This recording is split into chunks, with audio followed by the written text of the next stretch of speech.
Assalamualaikum, salam sejahtera. Apa khabar semua pelajar di luar sana?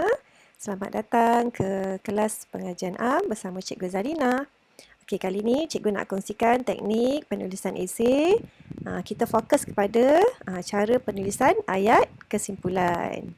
Okey, jom kita teruskan kelas kita. Baik, kali ini cikgu nak tunjukkan bagaimana cara untuk kita menulis ayat esei.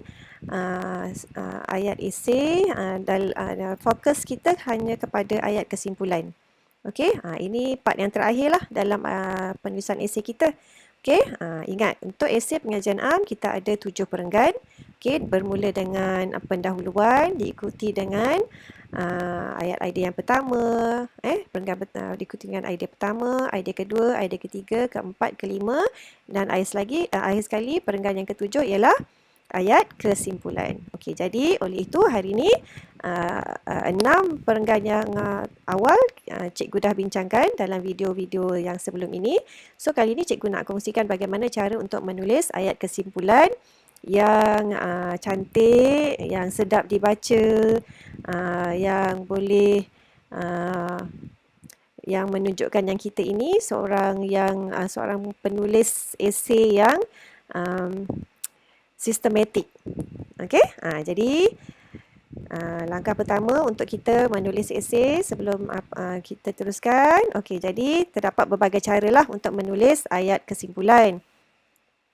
Okay, tetapi cikgu fokuskan kepada 4 kaedah ini. Sebenarnya nak tulis macam mana pun tak ada masalah.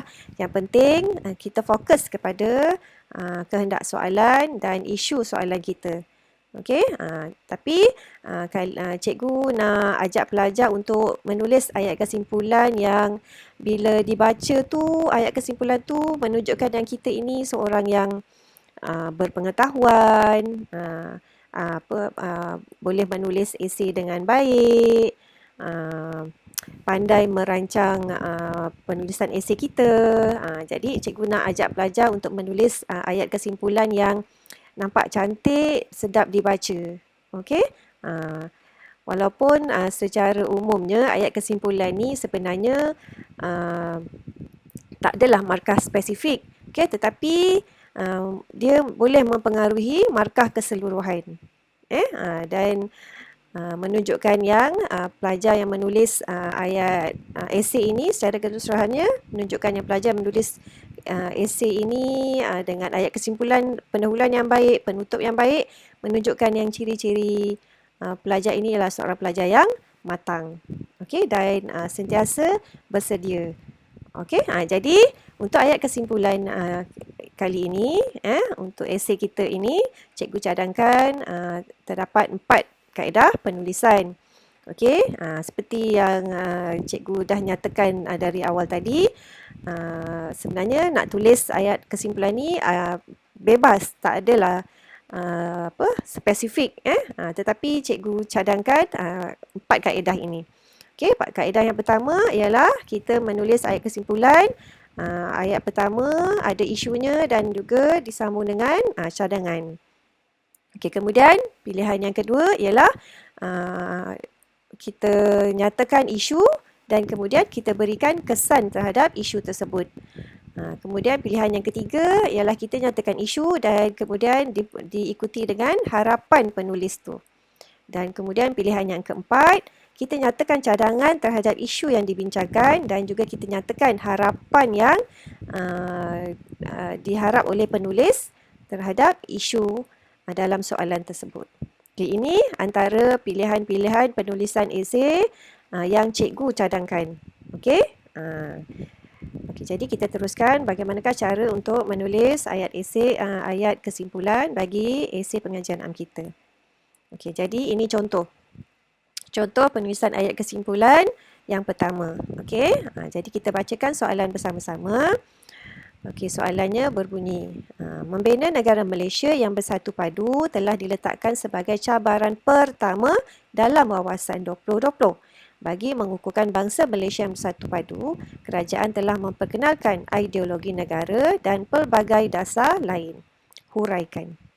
Okey, jadi kenapa cikgu berikan soalan dalam slide kali ini, dalam kelas kita kali ini, sedangkan sebenarnya kita nak tulis kesimpulan. Tapi kenapa cikgu letakkan soalan pula? Okey, seperti yang cikgu nyatakan tadi, dalam ayat kesimpulan, kita nak mengulas balik apakah isu soalan. Jadi dekat sini cikgu berikan contoh yang pertama, cara penulisan dengan kaedah pilihan yang pertama iaitu isu dan cadangan. Okey, pilihan pertama tadi isu dan cadangan. Okey, jadi bagaimana kita nak menulis ayat kesimpulan dengan kaedah isu dan cadangan? Okey, kaedahnya, cara menulisnya seperti ini. Di mana ayat yang pertama kita tuliskan tentang isunya. Perpaduan nasional di Malaysia masih boleh dimantapkan lagi. Itu isu. Sebab kalau kita tengok dekat dalam soalan ni,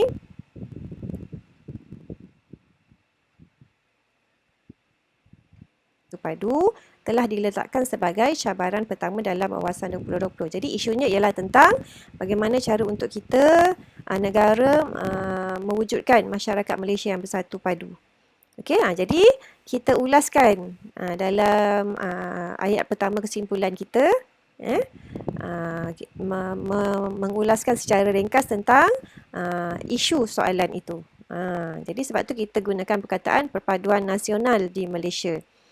Kenapa kita guna perkataan perpaduan? Sebab isunya secara umumnya ialah berkaitan dengan perpaduan. Okey, perpaduan nasional di Malaysia. Pelajar juga kalau tak nak tulis perkataan perpaduan nasional ni, mungkin ada cadangan lain. Kita boleh gunakan ayat yang sama seperti dalam soalan dengan kaedah seperti inilah. Rakyat yang bersatu padu di Malaysia masih boleh dimantapkan lagi. Tak nak gunakan kaedah perpaduan tadi. Kalau kita tak terfikir pun tentang perpaduan nasional tu, pelajar boleh ubah dengan perkataan lain yang pelajar boleh faham maksudnya. Contohnya seperti ini. Rakyat yang bersatu padu di Malaysia masih boleh dimantapkan lagi. Maksudnya nak cerita tentang isu soalan ini iaitu berkaitan dengan mewujudkan masyarakat Malaysia yang bersatu padu. Dah bersatu padu tapi bagaimana nak mengukuhkannya. Mengukuhkan tu itu yang dimaksudkan kat sini, boleh dimantapkan lagi. Okey, kalau pelajar tak boleh gunakan perkataan mantapkan lagi tu, pelajar boleh tukar dengan mengukuh, masih boleh dikukuhkan lagi. Boleh kita gunakan sahaja mana-mana ayat yang sesuai dekat dalam soalan tu, kemudian kita masukkan dekat dalam isu kita. Yang penting maksudnya sama.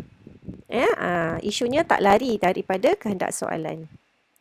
Okey, tapi dekat sini cikgu nak tunjukkan bagaimana menulis ayat idea yang pertama, ayat kesimpulan. Dalam ayat yang pertamanya kita nyatakan isu soalan itu. Jadi di sini rakyat yang bersatu padu di Malaysia masih boleh dimantapkan lagi. Maksudnya ia menceritakan tentang isu soalan. Isu soalan ialah berkaitan dengan rakyat yang bersatu padu masih boleh, kaedah bersatu padu tu boleh dikukuhkan lagi. Okey, kemudian ayat kesimpulan ini isu dan cadangan. So cadangannya dalam ayat yang kedua, banyak usaha perlu dilaksanakan bagi meningkatkan tahap perpaduan penduduk di negara ini. So ini cadangan. Usaha tu cadangan. Banyak usaha perlu dilaksanakan. Okey, kita cadangkan supaya berikan pelbagai usaha lagi bagi meningkatkan lagi tahap perpaduan tu. Okey, tapi ini cadangan secara umum lah. Tak perlulah spesifik sebab dia hanya kesimpulan sahaja daripada keseluruhan esei kita tadi. Okey, jadi ini contoh di mana kaedah penulisan ayat kesimpulannya bermula dengan isu soalan dan kemudian diikuti dengan cadangan daripada penulis. Di sini cadangan daripada penulis, banyak usaha perlu dilaksanakan bagi meningkatkan tahap perpaduan penduduk di negara ini. Jika pelajar dapat lihat kena pasti di sini bahawa terdapat dua-duanya menggunakan perkataan perpaduan, bersatu padu, supaya tidak lari daripada kehendak soalan.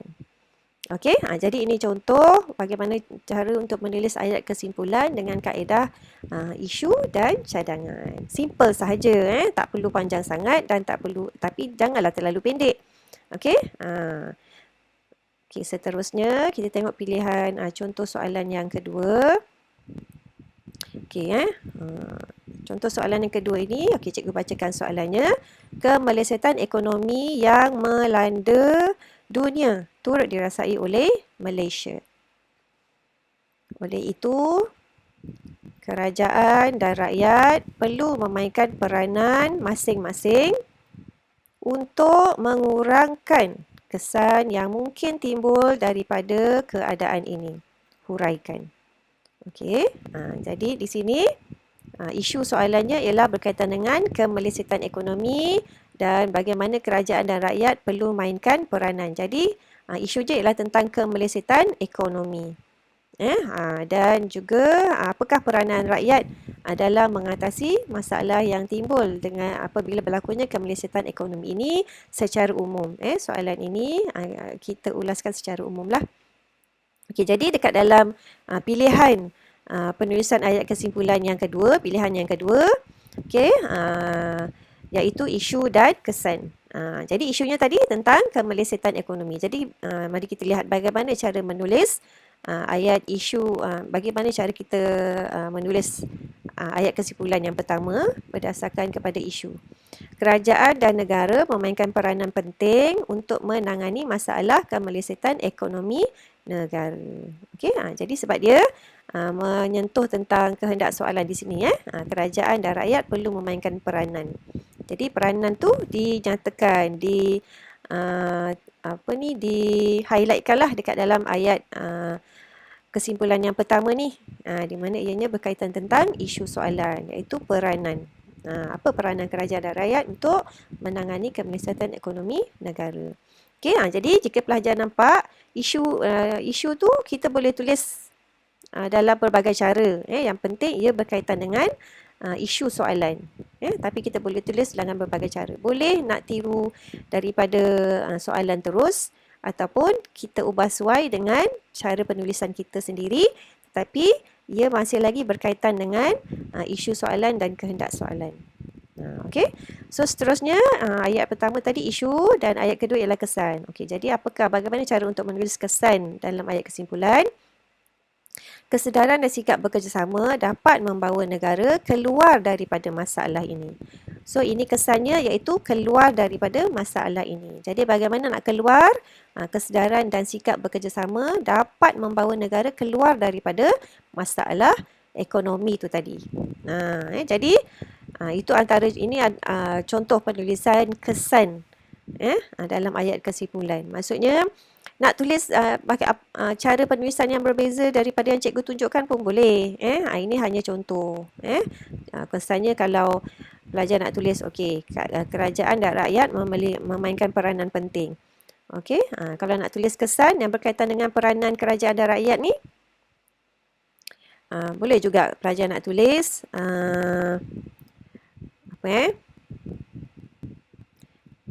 sikap mementingkan diri sendiri. Tak boleh.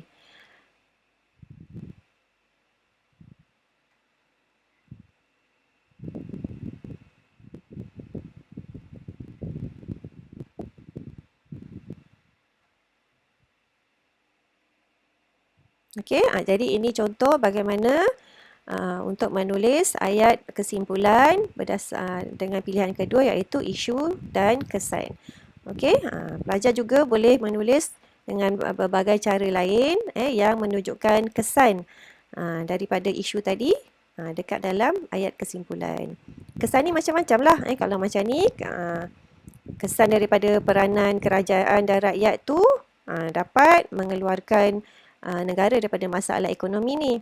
Ataupun boleh juga nyatakan kesan daripada kemelesetan ekonomi ni mengurangkan kesan negatif masalah ekonomi, membantu mengurangkan masalah ekonomi yang timbul daripada bila rakyat dan kerajaan memainkan peranan dapat mengatasi masalah keadaan ekonomi yang berlaku.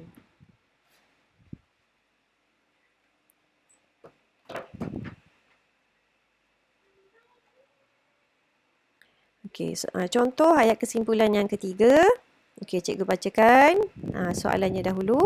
Industri penjagaan kesihatan menjadi satu daripada bidang yang diberikan keutamaan oleh kerajaan di bawah program transformasi ekonomi. Huraikan manfaat yang diperoleh masyarakat dan negara hasil daripada perkembangan industri ini.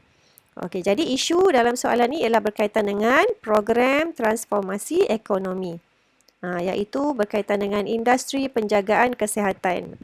Jadi kalau zaman dulu-dulu kita sebut hospital, klinik, okey, tetapi zaman sekarang ni era hospital, klinik, okey, tetapi zaman sekarang ni era 2020, wawasan 2020 ni era transformasi ekonomi sekarang ni, semua sektor pun kita dah sebut sebagai industri, kan? Industri kesihatan, kalau pendidikan, dulu kita sebut sektor pendidikan, kan? Tapi sekarang kita dah upgrade kepada pelancongan pendidikan. Maksudnya kita boleh melihat berbagai aspek itu bukan hanya dalam satu perkara sahaja, tetapi kita boleh melihatnya dalam berbagai aspek. Contohnya kesihatan, bidang kesihatan kita boleh sebut sebagai pelancongan kesihatan. Tapi kali ini kita tak sebut sebagai pelancongan, tetapi kita sebut sebagai industri penjagaan kesihatan pula. Okey? Bila zaman dah maju, kita dah melepasi wawasan 2020, kita dah melepasi tahun 2020 ni, cara pemikiran kita juga dah banyak berubah. Dah semakin kita dah upgrade dah cara pemikiran kita. Tidak lagi hanya berfokus kepada kalau kesihatan, hospital. Kalau pendidikan, sekolah, kan? Tapi kita dah melihat satu perkara tu, satu bidang tu dari berbagai aspek. Okey, jadi itu secara umumnya berkaitan dengan isu soalan ini, iaitu industri penjagaan kesihatan.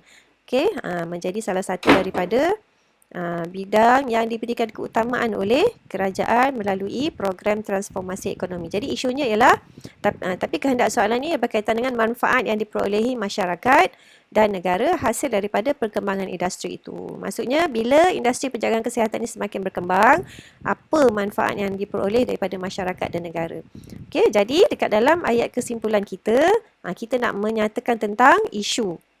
Okey, isu soalan ini. Tadi industri kesihatan lah, isunya ialah tentang industri kesihatan dan manfaat yang boleh beri kepada masyarakat dan negara. Okey, jadi dalam ayat pertama kita nak cerita tentang isu soalan ini. So cara nak tulisnya ada berbagai. Jadi cikgu cadangkan tulis macam ni. Industri kesihatan mula mendapat perhatian kerajaan dan rakyat. Nak tulis lain pun boleh.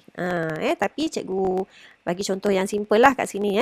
Di mana cikgu ambil daripada ayat yang pertama, iaitu berkaitan dengan industri kesihatan, dan cikgu ambil sedikit daripada ayat kehendak soalan, iaitu manfaat kepada masyarakat dan negara. Jadi cikgu gabungkan, dia akan jadi industri kesihatan mula mendapat perhatian kerajaan dan rakyat. Maksudnya pentinglah industri kesihatan ni. Jadi mendapat perhatian. Okey, kemudian harapan.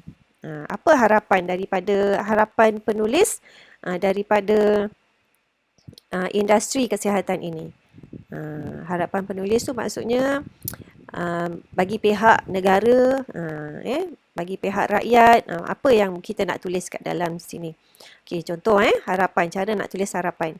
Okey, Malaysia mempunyai banyak peluang yang besar untuk terus mencatatkan pertumbuhan dalam industri penjagaan kesihatan. Okey, jadi harapan kita ialah supaya Malaysia sentiasa supaya industri kesihatan ini diberikan peluang untuk berkembang.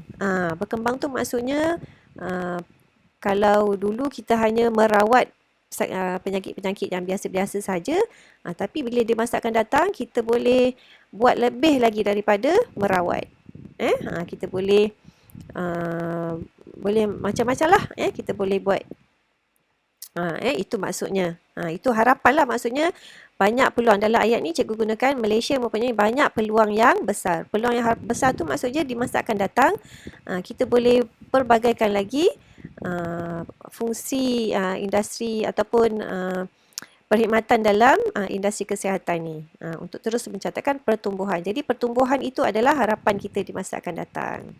Okey, jadi dekat sini sama juga ayat pertama kita mentionkan tentang isu soalan, kemudian ayat kedua kita nyatakan tentang harapan kita di masa akan datang. Harapan tu maksudnya in future kita nak industri jadi macam mana. Kalau macam tadi pilihannya kedua, apa kesan dia daripada tindakan kerajaan dan masyarakat, rakyat terhadap sektor tadi tu, apa kesan dia terhadap ekonomi tadi, apa kesan dia. Yang ini terhadap industri kesihatan, apa yang kita harapkan daripada industri kesihatan ni di masa akan datang.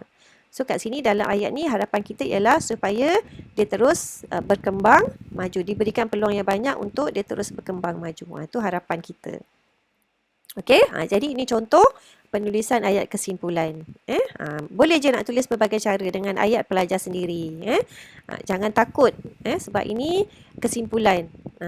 Tapi cikgu kadang-kadang kan pelajar tak tahu macam nak buat kesimpulan. Jadi cikgu berikan contoh. So ini contoh yang ketiga lah. Okey, kita lihat contoh yang keempat. Okey, soalannya berbunyi, kehijauan dan keindahan alam sekitar semakin terancam akibat aktiviti manusia yang tidak terkawal. Keadaan ini memberi kesan kepada keseimbangan ekologi dunia. Jelaskan. Okey, jadi isunya tentang apa? Tentang alam sekitar. So, apa yang berlaku dekat alam sekitar ini? Kesan aktiviti manusia yang tidak terkawal memberi kesan kepada ekologi, keseimbangan ekologi dunia. Jadi pelajar mesti tahulah apa yang berlaku tentang alam sekitar sebab nak mengulaskan. Jadi di sini ayat kesimpulan yang cikgu cadangkan, contohlah cikgu gunakan ayat kesimpulan pilihan yang keempat, iaitu di mana kita gunakan cadangan. Kita tulis tentang cadangan dan harapan kita. Okey. Jadi bagaimana nak tulis cadangan dan harapan dalam ayat kesimpulan? Okey, di sini cikgu tuliskan, cikgu cadangkan cara nak tulisnya. Okey, isu ini memerlukan kerjasama semua lapisan masyarakat. Jadi cadangan cikgu ialah kita tuliskan kerjasama semua lapisan masyarakat tu ialah cadangan. Okey, kemudian harapan. Okey, jom kita baca. Generasi akan datang masih berpeluang mengenali dan menghayati hidupan liar yang merupakan khazanah asli dunia. Tadi dalam ayat yang pertama, isu ini memerlukan kerjasama semua lapisan masyarakat. Tu cadangan. Kita cadangkan supaya semua lapisan masyarakat memberikan kerjasama.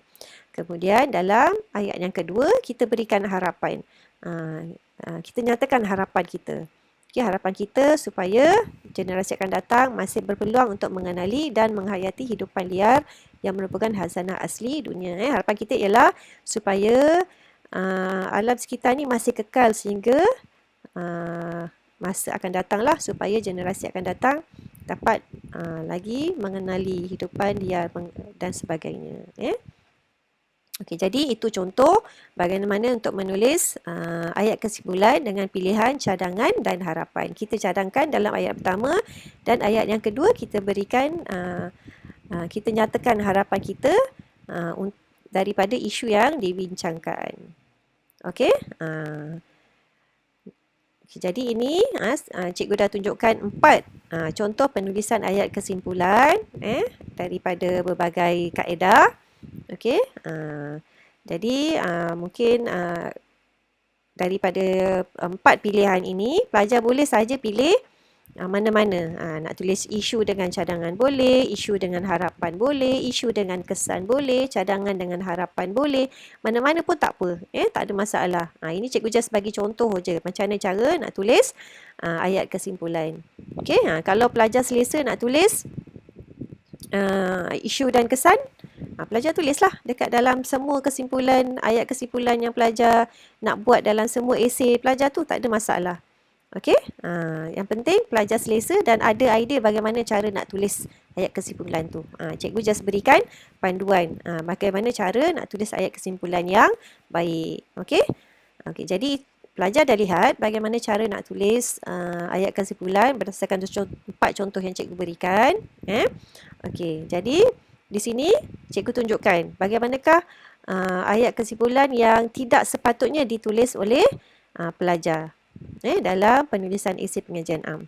Okey, ini contoh yang pertama. Cikgu gunakan soalan yang sama iaitu kehijauan dan keindahan alam sekitar. Okey, apa yang tak bagus yang tak patut ditulis oleh pelajar dalam ayat kesimpulan. Okey, cikgu bacakan kat sini. Okey, semua pihak harus bekerjasama agar alam sekitar dapat dinikmati generasi akan datang. Apa yang tak bagusnya kat sini? Kerana dia hanya menulis dalam ayat kesimpulan ni hanya dia tulis dalam satu ayat sahaja. Tak patutlah kan tulis satu ayat je. Dah tulis esei panjang-panjang, tiba-tiba kat simpulan satu ayat saja. Ulasannya terlalu ringkas. Jadi tak salah tapi menunjukkan kurang matang dan menunjukkan bahawa pelajar macam terburu-buru nak siap. Nak menunjukkan bahawa pelajar ni macam tak ada idea. Nak tunjukkan yang bahawa pelajar ni kurang matang dalam menulis esei. Jadi kita nak tunjukkan kita ni profesional dalam penulisan esei kan. Kita tahu tentang apa yang kita bincangkan. Jadi seelok-eloknya sekurang-kurangnya buatlah 2 ayat macam contoh yang cikgu tunjukkan tadi. Kalau macam ni satu ayat saja macam boleh tapi tak sempurna. Okey, ini contoh penulisan yang kurang baik. Okey, contoh yang kedua. Okey, cikgu bacakan kesimpulannya kat sini. Okey, kesimpulannya terdapat banyak usaha yang dilakukan untuk mewujudkan masyarakat yang saintifik dan progresif. Okey, apa yang tak kena dekat ayat kesimpulan ni? Ada 2 yang tak sempurna kat sini, yang tak best lah. Okey, yang pertama ialah ayat kesimpulan ni tulis dalam satu ayat sahaja. Dan yang kedua ialah ditulis ayat kesimpulan tu dia salin daripada soalan. Dia salin saja daripada soalan, dia tak ubah, dia ubah sikit je. Ayat kat depan je dia tulis, terdapat banyak usaha. Okey, tapi dia salin balik daripada soalan sebiji. At least kalau nak salin soalan sebiji pun, ubahlah beberapa perkataan ke ataupun tambahlah satu ayat lagi kan. Barulah nampak yang pelajar ini mengulas tentang isu. Okey, tapi kalau salin saja daripada soalan, ini pun salah satu daripada penulisan ayat kesimpulan yang kurang matang. Pelajar dah tingkatan 6. Dia dah dewasa. Sepatutnya pandai nak mengulas tentang isu yang dibincangkan dalam esei kan. Okey, jadi elakkan daripada salin soalan yang sebiji lah. Cuba ubah suai sikit soalan itu dan kemudian ulaskan dengan satu ayat tambahan. Okey, elakkan daripada menulis kesimpulan seperti contoh yang cikgu tunjukkan ni. Yang tak baik ni. Okey, jadi secara kesimpulannya, apa yang patut pelajar tulis dalam ayat kesimpulan? Sekurang-kurangnya dalam ayat kesimpulan kita masih ada at least 2 ayat yang jelas tentang poin yang kita nak tulis. Okey, kemudian ada penanda wacana yang betul dan tepat. Okey, seterusnya ayat kesimpulan kita mestilah mengulas tentang isu yang dibincangkan. Sebab tu tadi dalam setiap ayat kesimpulan tu cikgu cadangkan kita tulis isu. Isu dan kesan, isu dan cadangan, isu dan harapan. Jadi menunjukkan yang kita tidak lari daripada kehendak soalan ataupun tajuk soalan kita. Okey, jadi ini cara menulis ayat kesimpulan yang baik. At least ada 2 ayat yang jelas poinnya. Maksudnya ada 2 ayat yang kita tahulah pelajar nak tulis tentang apa. Dan pastikan ada penanda wacana ataupun struktur ayat yang betul. Kadang-kadang poin tu ada tapi cara tulis ayat salah. Menyebabkan hilang markah juga. Okey, dan cuba elakkan daripada tulis ayat kesimpulan yang tak baik macam ni lah. Salin soalan. Ayat kesimpulan tu ditulis satu ayat sahaja. Dan tidak membincangkan isu daripada soalan. Dengan kata lain, lari tajuk. Buat ayat kesimpulan, ada kesimpulan tapi dia lari tajuk. Mungkin disebabkan oleh diandaikan bahawa kesimpulan ni tak ada markah. So dia buat je. Tak kisahlah, yang penting ada 2 ayat kat bawah. Tak bolehlah macam tu. Nanti dia akan menjejaskan, mungkin akan menjejaskan markah keseluruhan. So, cuba elakkan. Okey. Okey, dah siap. Okey. Dah siap cara bagaimana untuk menulis ayat kesimpulan bagi penulisan esei pengajian am. Okey, cikgu doakan pelajar boleh mendapat ilham daripada teknik penulisan ayat kesimpulan yang cikgu tunjukkan kali ini. Cikgu doakan semua pelajar berjaya dalam STPM yang pelajar duduki. Dalam peperiksaan STPM yang pelajar duduki bagi peperiksaan pengajian am, kertas pengajian am dan semua kertas-kertas yang lain. Okey, jumpa lagi.